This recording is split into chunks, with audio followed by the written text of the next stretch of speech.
রাজশাহীর বাগমারায় সভাপতি কর্তৃক মসজিদের ইমামকে অপমান, মাদ্রাসার ছাত্রদের চলার পথ করে দেওয়া হলো বন্ধ। বিস্তারিত দেখুন রাজশাহীর বাগমারা থেকে শামসুদ্দিন সৈকতের প্রতিবেদনে। রাজশাহীর বাগমারা উপজেলার গোয়ালকান্দি ইউনিয়নের চেউখালী দক্ষিণপাড়া জামে মসজিদে ইফতারের আজান দেরি হওয়াকে কেন্দ্র করে চরম উত্তেজনা ও সহিংসতা সৃষ্টি হয়েছে। গত 21 রমজান মসজিদের সভাপতি আব্দুল কুদ্দুস নির্ধারিত সময়ের প্রায় 3 মিনিট পরে ইফতারের আজান দেন। আশপাশের সব মসজিদে তখন ইফতার শেষ হয়ে গেছে।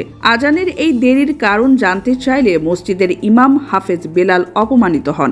তাকে প্রশ্ন করাই, তুমি কে, সভাপতির কৈফিয়ত চাও, এমন কটূক্তি ছাড়াও গালিগালাজ ও আহলে হাদিস বলে তিরস্কার করা হয়। বিষয়টি নিয়ে মসজিদে উত্তেজনা ছড়িয়ে পড়ে। পরদিন মসজিদের মাইক ব্যবহার করে কমিটির মিটিং ডাকা হয়।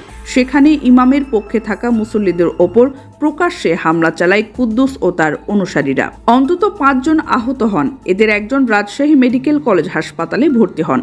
এরপর কুদ্দুসপন্থীরা মাদ্রাসা সংলগ্ন মসজিদে হাফেজি মাদ্রাসার ছাত্র ও শিক্ষকদের প্রবেশে নিষেধাজ্ঞা আরোপ করে। বলা হয়, মসজিদে উঠলে ঠ্যাং ভেঙে দেওয়া হবে।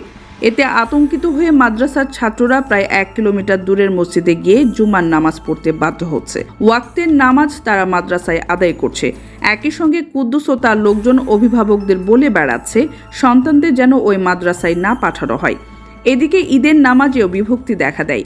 কুদ্দুস বিরোধী মুসল্লিরা অন্য ঈদগাহে গিয়ে নামাজ আদায় করেন। স্থানীয় মুসল্লিরা বলছেন, মসজিদে এমন দখল, হুমকি ও গালিগালাজ ইসলাম সমর্থন করে না। এটি ধর্মীয় পরিবেশের নামে ক্ষমতা প্রতিষ্ঠার চেষ্টা।